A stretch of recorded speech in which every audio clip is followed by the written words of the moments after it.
Now, okay. Got a little bubble from my son. There we go. Okay.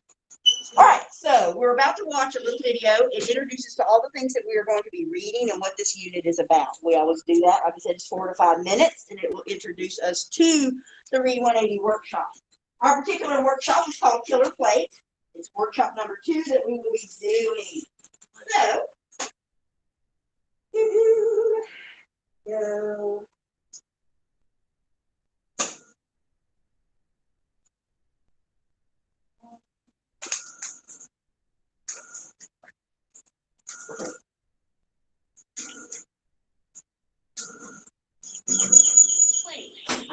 It might be scary. Sorry. Spreads from one point to another until it becomes a map.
Nope.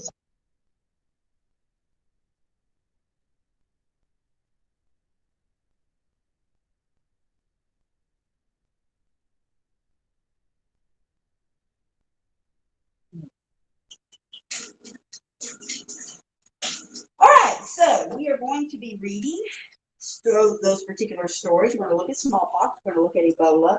We're going to look at the Black Death, and we're going to do some writing and looking at things. We'll be getting started with that. So that's just always, every time we start a new workshop, there's just a little introduction to let you know what we're going to be looking at, okay? Today, we do have something that we are going to need to do first. And so, because this is where you're going to put all of your assignments. All of your work in this class is going to go in one location pretty much, except when you have like an assessment, and even it may. So please, so we just watched the video. Number 2, right? Go to number 3.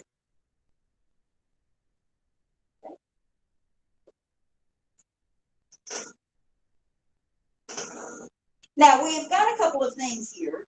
First, a couple of videos on how to turn in a paper and put it in a Google Slide, okay? And how to use this binder, which we posted for our students that are virtual so they can see how to use it. What I need you to do is I need you to open the Read 180 digital binder, okay? Yours will not say Linda's name because you're getting your own copy of it, okay?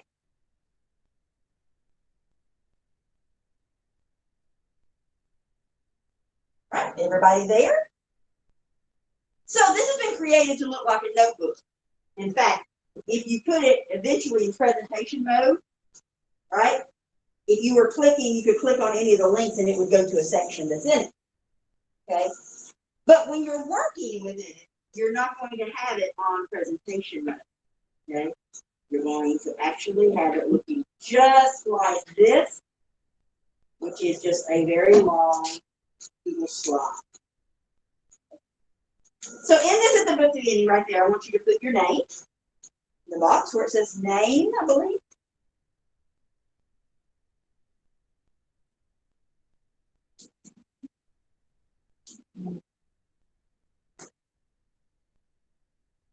And then whenever you're assigned different parts, you're going to come here. So notice, bell ringers is first. Motivational writing is the next section, right? Questions and vocab is the next. Grammar, review, and assessment, okay? And then over here on the side, as we progress through the weeks, you're going to be doing things. So bell ringers, each week you will have a list of bell ringers. There will be 5 of them. Bell ringers are wrap-ups that work as a review of concepts and vocabulary for the workshop and for the individual stories. You are to create a blank slide behind bell ringers. And I'm going to show you how to do that in just a second. Okay? By clicking slide above under the title and then click new slide. Your first one is done for you. This will insert a blank slide behind the slide you have been reading. Please put the date, week of, and then the number your answers and answers. Okay. Notice I'm on the second page right now, right? Everybody go to the third slide. So we're going to practice. So here's 2 questions. What is the name of this class? Now it tells you. Go up to the toolbar to slide. Click slide. Go to new slide. Click that. It puts a blank one right behind it. See? This is how you're going to answer some of your work.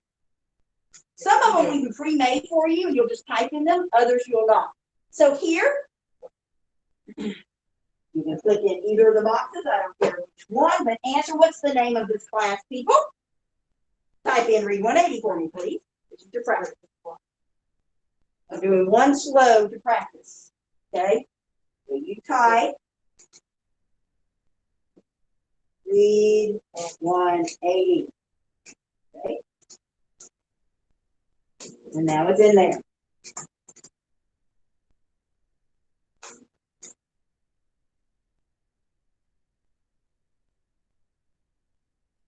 Okay?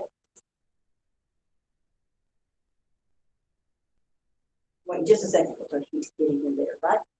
So, when you're assigned something in here, you'll go to the section and then look. If we made a slide for you to answer in, you can answer it. And if not, then you have to create one like we just did, okay?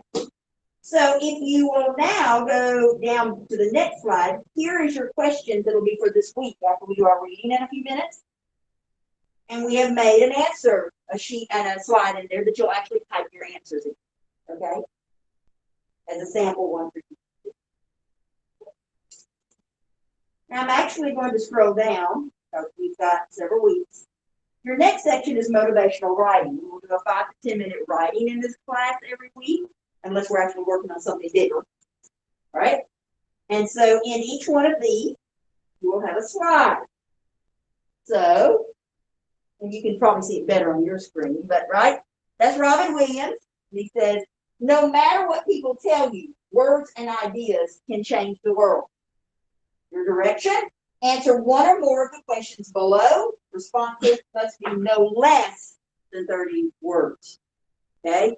That means you have to have at least 30 words to answer this. You can either do A, explain the meaning of the quote in your own words. B, which words and or ideas have had the most impact on you? What are your favorite quotes? C, do you believe in the quote? Why or why not? D, do you like this quote? Why or why not? And you can answer one or more of those to come up with your 30 or more words. Okay? Make sure they're complete sentences, though, so you understand what you're saying. Okay? And I've already made one slide for that one. Some of the others you'll have to probably insert some slides. I've already showed you assignment. There's an assignment for bell ringers. Now that's an assignment that's called motivational writing. Okay. After we do our reading today, then we're in the section called questions and vocab. And your homework was this slide. Your homework was this slide. Now, it wasn't in this. I actually gave it to you separate by itself for you to type into and put the answers in. So that you can go to yours, you can go to slide, right? And you can put in, you put new slide, and then you can copy and paste it. There's another way that you can do it, but you have to have your answers put up where you can insert.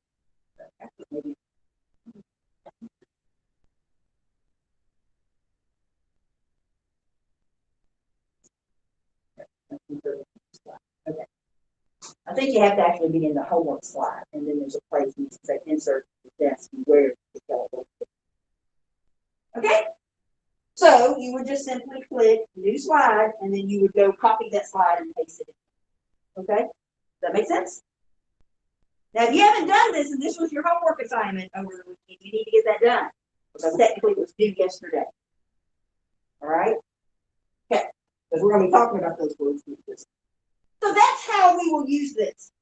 Every week, you will be putting your work in this. So that at the end, it becomes one big presentation that's your work. That counts as a test grade for this class. Okay? Got any questions right now on it? We'll be using it in a few minutes. Okay.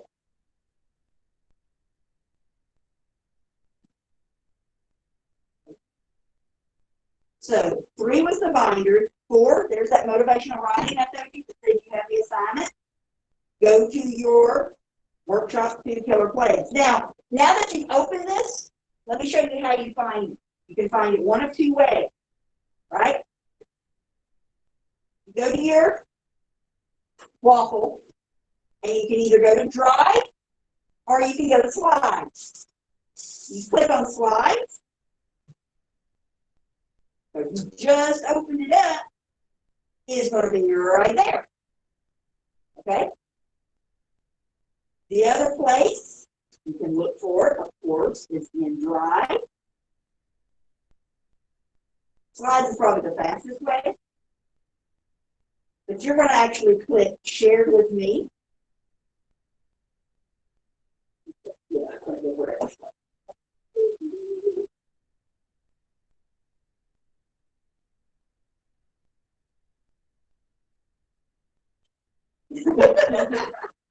The joy of technology.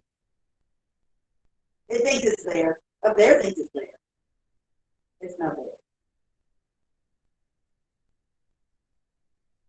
Share it with me. You'll probably have a little box that has Miss Hall, or it might have Miss Stone. If you see it's right there.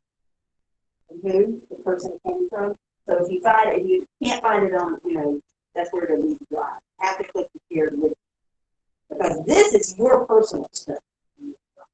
Okay? It's mine, and we shared out of that website. Okay. All right, so that's how you find it whenever you need to do work in your class. Okay, so there's one assignment. There's your bell ringers assignment that you'll have to do. Here will be the questions in just a few minutes. Okay, so for the people at home, see I've got it listed there for them to know. What we're going to do is do our reading, and then once we finish with our reading in just a few minutes, then you will go in and you will work on these until class ends. You finish early, that's wonderful. Normally, we would then have 20 minutes on the software. We don't have the software available just yet. I said it would be closer to October before we could have that. So today, we should ideally get finished so you have time to get all of this done before you leave. Okay? But if not, it becomes the homework that you have. Okay? That is the way this class will work. Any of this that we didn't get to, you will do. All right, so take your book. Actually, going to blank that out right now. So you don't have to like. For any students at home, some of you have come by and checked out a book. If you have not checked out a book, we did list it up at the beginning. You would have the scanned document of this chapter. You're recording. Yes. We have to post this. So we are this way. Sorry. Actually, the only way we can show you, and we may do this occasionally, is we'll do a Google Meet, and even though you're in the class, we'll let you join in. But we can't show you on this unless you have just joined the class. So I can't turn it around and say, here's your class. So, yes, I know. All right, we're on page 34. 34.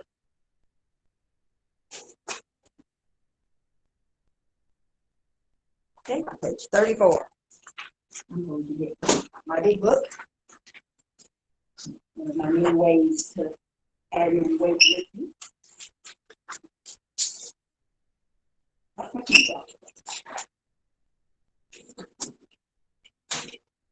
34. Okay, so this is workshop 2. It's going to be informational text. I'm looking at the top here, just on page 34, real quick, right?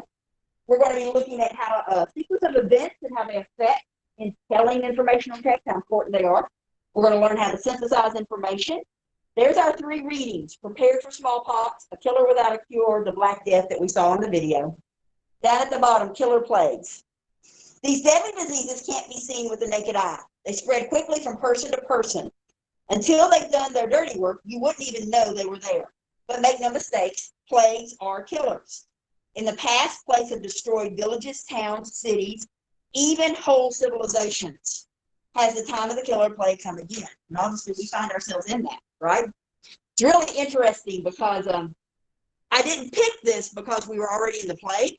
It's just on some years last year I started with workshop 1, so this year I start with 2. Next year I'll start with 1. It's just how it goes, and then we ended up with the plague anyway. So just kind of say. All right, if you look on page 35, the target words. These are words that are going to come up. You're going to have bell ringers that are going to ask what's the antonym or the synonym of these words. Who remembers what an antonym is? Anybody? Antonym? What about synonym? Remember what synonyms are? Okay? Nope. I'm getting all kinds of head shakes. No. Synonym. Think same. It's another word that means the same thing. Okay? Cold, cool, chilly, right? Freezing. Okay? Those could all be synonyms for the word cold. All right? Antonyms are the opposite. And so sometimes you're going to be asked to take one of these words and come up with something that is a synonym. or an antonym. You can look those up. I have no problem with you looking things up and finding the answer, okay? In fact, if you type in synonym for or antonym for, put in the word, it will bring you to a list of them. Google is wonderful like that, okay? Anyway, so then you're looking at, you see this chart? There's words, there's definitions, right? And examples. Again, this was your homework. It's these 5 words plus, turn the next page just real quick to look. Do you see there's a target word on page 36? There's one there. Well, every one of these has a word, and we've already added it to the list of vocabulary. Okay, so that's what you'll be doing. You will, again, go back to the glossary in my book. Has the glossary right back here, and it has the definitions. Okay, so our words: contagious. I bet we all know what that word means now, right? Contagious. We can catch it from somebody, right? Okay, spreadable by touch or through the air. Internal, inside something rather than outside. Internal versus external, right? Internal, inside, external, outside. Impact, an effect or result. Epidemic, another word. If we didn't know it before this year, we know it now, right? Okay. The rapid spread of a disease among many people. And then resistance, the ability to fight off or overcome something. Okay. So those are some of the words that we're going to use throughout these articles, and it makes sense if we're looking at plagues. All right. Turn the page, 36. Reading 1. Okay. This is a news article. And the way reading works in here is that I will read it once while you follow along. Okay. We'll talk about it for a minute. I'm going to read it a second time, but I'm going to leave out words, and the whole class must chime in the words that I leave out. Okay. We'll talk about it again. And then we'll do a third reading where all of us together read it all out loud at the same time. Now you may say, oh my gosh, I don't want to read out loud. This is why we're doing it in a class. Because everyone in here reading it at the same time means you're not listening to someone else. So you're not having to read by yourself while everybody listens. Does that make sense? You see, if you're in here, there's something about reading we need to work on. And for different ones, it may be different things. But one thing that we know that helps you become a better reader is to read it out loud. Because as you read it out loud, your brain hears what you're saying, right? Understand? And that actually helps the process so that it gets faster and it gets better and it gets easier for you. That's why we're going to read it out loud. But I also know that if reading is not your thing, if vocabulary words are sometimes hard, right? We can get embarrassed if we have to read by ourselves. That's why we read out loud all together as a group. And we will do this for every article all together. For my virtual students, they either can join in on this class right now, whenever we post it live, and then they can read with us together, and it records them, or they have to read it by themselves as a recording and then submit that by themselves, okay? So that I hear them reading. Now, while I'm reading, Ms. Stone is watching that you're reading and listening that you're reading, because this is your participation grade. And if you remember last week when we talked about the syllabus, that's 40% of your grade is participation, doing the thing. Okay? All right. So what I want you to listen for, this first reading, is just really, what is this article mostly about? Okay? You can see the picture. It looks like some type of shot, doesn't it? Like somebody's about to get a shot. Yeah. Prepared for smallpox. And it says that up at the top. It says a vial of the smallpox vaccine. U.S. stores vaccine for entire population. This was in 2010, January 1, 2010. It's one of history's oldest and most fearsome killers. For centuries, smallpox spread throughout the world, contagious and out of control. Millions suffered slow, painful deaths. In 1796, Dr. Edward Jenner developed the first smallpox vaccine.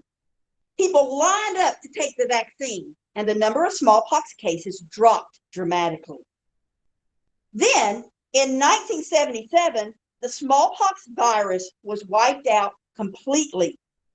People stopped getting the vaccine because the virus was no longer a threat. However, small amounts of smallpox were kept in American and Russian labs for research. Other nations might have kept the virus as well.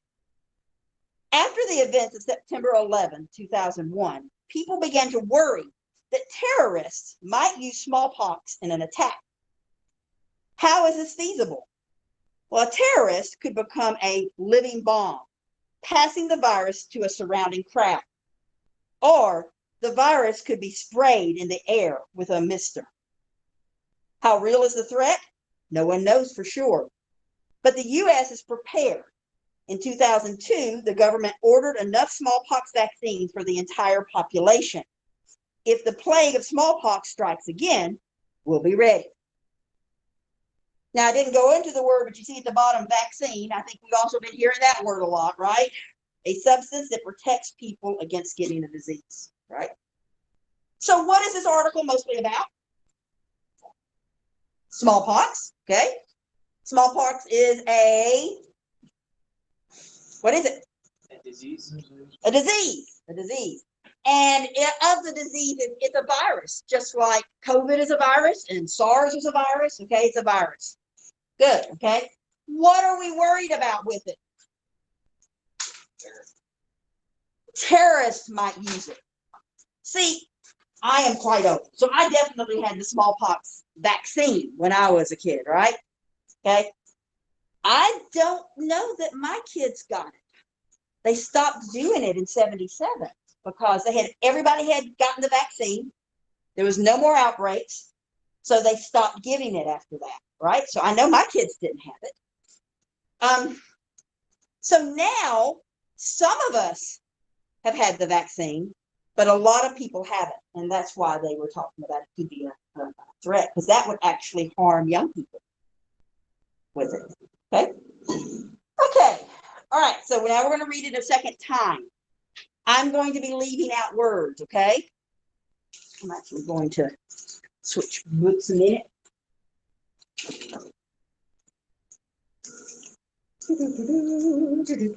Here we go. Okay. So again, this is a news article prepared for smallpox. U.S. stores vaccine for entire population, January 1, 2010.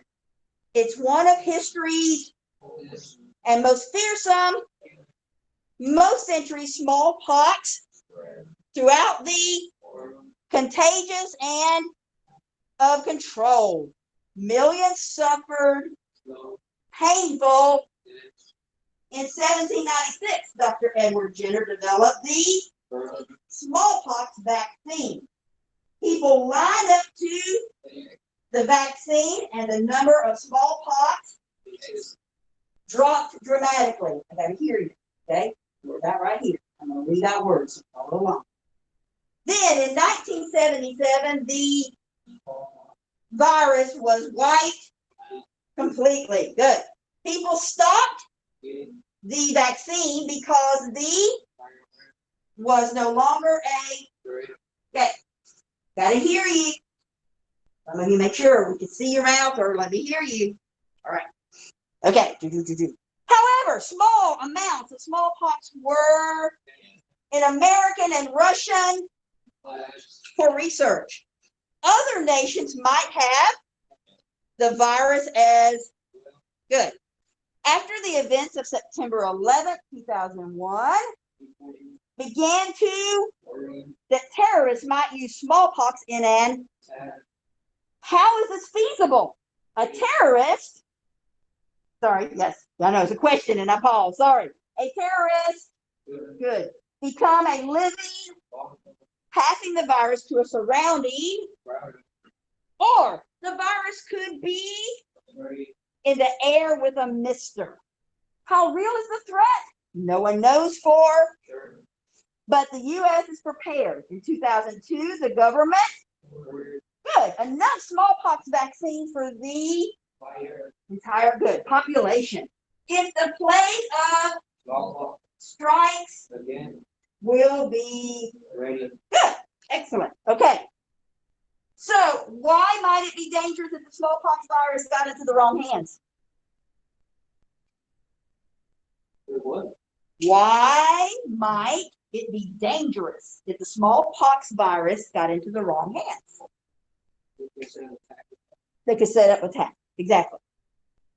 Right? Terrorist attack. They could set up an attack again, right? They gave us some examples of that. Okay? So somebody explain to me how we wiped out smallpox for a while. No. How did we wipe out smallpox? People got the vaccine. Exactly. We made sure everybody, all over the world, everywhere, we were giving it. And so eventually everybody had the vaccine. So then nobody could catch it, right? If nobody could catch it, it can't grow and spread. And so then they could stop giving the vaccine. Exactly. Maybe we'll get something like that for COVID, right? Yeah, we would hope. Okay. All right, now we're going to read this a third time. This is where we're all reading together. So follow along. You know, it's good to use your finger if you need to or something, if you can possibly lose your place. Okay, so it's certainly okay to do that and follow with us. All right, so prepare for smallpox. U.S. stores vaccine for entire population. This article was January 1, 2010. Altogether, it's one of history's oldest and most fearsome killers. For centuries, smallpox spread throughout the world, contagious and out of control. Millions suffered slow, painful deaths. In 1796, Dr. Edward Jenner developed the first smallpox vaccine. People lined up to take the vaccine, and the number of smallpox cases dropped dramatically. Then, in 1977, the smallpox virus was wiped out completely. People stopped getting the vaccine because the virus was no longer a threat. However, small amounts of smallpox were kept in American and Russian labs for research. Other nations might have kept the virus as well. After the events of September 11, 2001, people began to worry that terrorists might use smallpox in an attack. How is this feasible? A terrorist could become a living bomb, passing the virus to a surrounding crowd. Or the virus could be sprayed in the air with a mister. How real is the threat? No one knows for sure. But the U.S. is prepared. In 2002, the government ordered enough smallpox vaccines for the entire population. If the plague of smallpox strikes again, we'll be ready.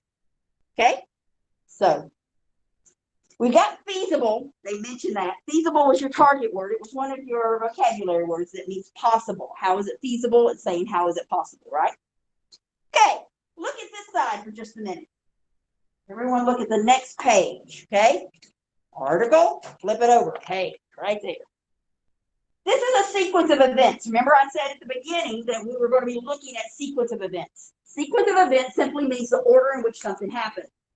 Okay? So one of your slides that you're going to be completing, one of the things is the sequence of events. Okay? So look. Sequence is the order in which events happen. I'm reading at the top. To find the sequence of events, try to remember the order in which events take place. Look for times, dates, and signal words such as first, then, next, after, and finally. We also call those transition words too, don't we? But they're signaled to let us know it's a time, it's an order. When you know the order, check it again, make sure it makes sense. And then you will complete this chart to outline what happens. So, event 1 says in 17, right, 96, and you'll say what happened then. Then in 1977, what happened, right? So in 1776, we know Dr. Jenner, right, created the vaccine for smallpox. In 1977, we know that there is no longer, everybody was vaccinated, so there was no longer a disease anymore, right? People stopped getting it because they wiped it out. After the events of September 11, 2001, we got afraid that terrorists could use it, right? You go back and find these dates and match it. And then in 2002, they made sure to get enough made. They ordered it from some different pharmaceutical companies, okay? And it's still one of the things. We make movies about, how stuff like this could happen and get out, right, and things. People have worried. They wondered if the virus that we've got now, right, was something that somebody was working on in a lab and somehow it escaped. And, so, you hear some of those conspiracy theories. I don't know. I know it came through animals. So that's all that matters. And that some people got it. And then, they visited other people who visited other people who visited people, right? And that's how it spread. So, okay. All right. So this is the things that you're going to work on now that we've done the reading. So you're going to go now into your digital, right? Your digital binder. You've got bell ringers, so there's 5 questions. Some of those questions are about this vocabulary. So if you didn't do the vocabulary, you might need to do that first, okay? And remember, you have back here, hold on, the glossary. It's, if you're flipping, it's orange at the top, so that you can look at those words. Then you have the motivational writing that you need to do, right? And then these questions that we just answered out loud are also in there. So see, we've talked about everything now, right? We looked over the words, we've read, and we've talked about it. So now you should be able to just go type in your answer. Okay? All right. And if you are listening online, that's where we're at. You go back into your digital binder. You'll go to bell ringers. There will be 5 questions, some of them about the vocabulary, some may be about the story that we read, prepared for smallpox. Additionally, you will then go to the motivational writing and you will do your 5 to 10 minute writing, which is a quick write. And last, you will answer your questions that have to do with the reading that we just did. Okay. Thank you, everybody. Hope you have a great afternoon.